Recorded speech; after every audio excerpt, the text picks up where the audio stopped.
Perasaan emosional itu pasti ada ya Mbak ya. Apalagi kalau misalnya memang udah ditolak mentah-mentah gitu sama pasien itu sendiri. Kalau misalnya kita datang terus pintunya udah ditutup, kita telepon kadang ternyata sudah diblok. Banyak ya Mbak yang gimana ya, yang saya sedihin ketika kita jadi tenaga kesehatan. Sorry ya, saya rasa tuh kita jadi musuh gitu loh Mbak, gitu.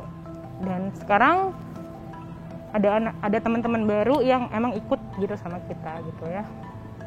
Jadi teman-teman itu ya juga ngerasain diusir kayak gitu-gitu. Terus susah ya karena stigma dari COVID itu masih melekat erat. Kayak kalau masyarakat kan emang kebanyakan ada yang kita nggak percaya, ada yang kayak menganggap COVID nggak ada lagi mungkin itu. Tapi kita tugas tenaga medis kan emang untuk meyakinkan, menjelaskan agar si pasien tersebut percaya dengan adanya COVID ini.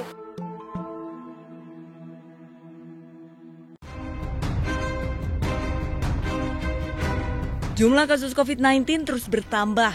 Penambahan tidak lepas dari peningkatan jumlah warga yang tidak menjalani protokol kesehatan.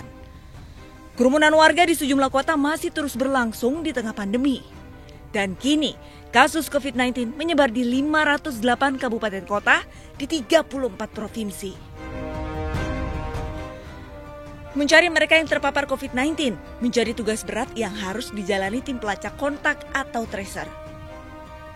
Tracing atau pelacakan kontak bertujuan menghentikan penularan virus dengan mengurangi jumlah orang pembawa virus yang berkegiatan. Namun, upaya memutus rantai penyebaran virus corona melalui tracing belum diterima masyarakat. Perasaan emosional itu pasti ada ya Mbak ya. Apalagi kalau misalnya memang udah ditolak mentah-mentah gitu sama pasien itu sendiri. Ya kalau misalnya kita datang terus pintunya udah ditutup, kita telepon kadang ternyata sudah diblok sama pasien itu gitu kan. Ya tapi kita sebagai tenaga kesehatan yang memang melayani masyarakat itu mungkin udah risiko pekerjaan kita ya. Jadi ya kadang kita di situ melakukan komunikasi efektif aja di situ. Terus juga komunikasi terapeutik itu juga memang penting terhadap pasien. Biar pasien itu yang tadinya nggak mau jadi mau dan yang tadinya tahu menjadi tahu gitu. Kalau sedih sih ketika kami mengajak untuk melakukan pemeriksaan swab itu tuh kadang masih banyak pasien yang menolak untuk dilakukan swab gitu. Padahal di situ keadaannya ada keluarga pasien itu yang memang sudah terindikasi COVID-19 gitu dan sudah dirawat di fasilitas kesehatan seperti itu. Ketika ada ibu hamil yang memang dia sudah mendekati usia untuk melahirkan, di situ ternyata ketika dia melakukan swab itu tuh hasilnya positif.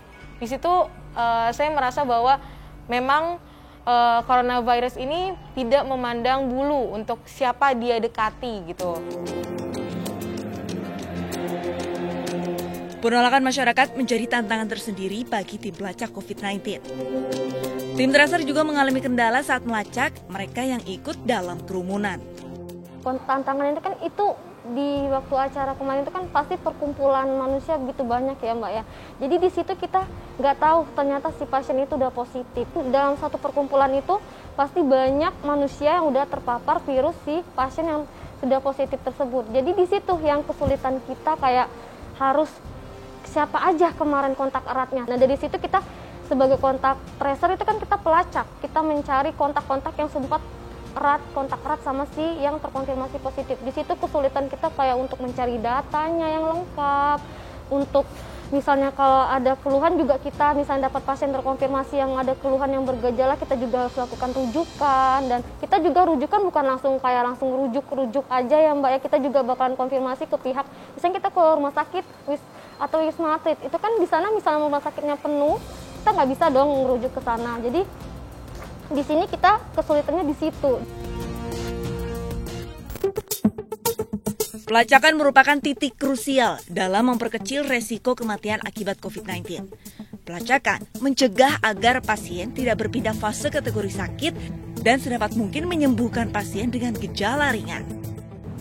Stigma itu memang tugasnya orang kesehatan nih yang gembor-gembor. Tapi bagaimana lagi, balik lagi, semuanya ini adalah kesadaran gitu. Jadi COVID ini kan masalah besar ya Mbak, harus dengan warga. Lagi-lagi teman tracer datang ditolak gitu, dibukakan pintu aja enggak, dibanting pintu seperti itu kan, terus ditelepon dulu konfirmasi, ditutup. Nah itu yang saya rasa sampai sekarang tenaga kesehatan itu tidak semua orang ya Mbak, rata-rata masih ada yang menganggap kami itu musuh. Musuh, jadi kesannya ya banyak sih memang hoax-hoax yang beredar kayak mencari-cari pasien gitu. Sebenarnya enggak.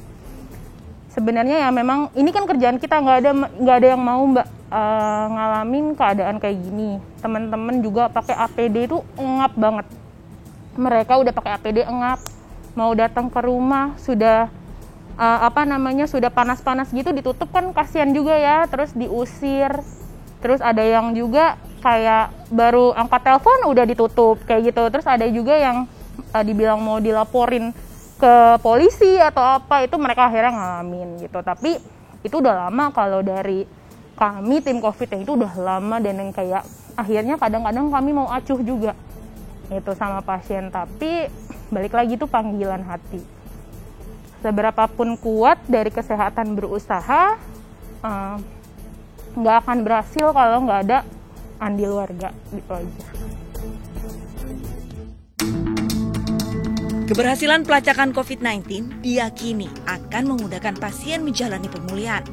Namun penolakan terhadap petugas tracing masih saja terjadi. Padahal penolakan itu justru bisa membahayakan orang di sekitar mereka.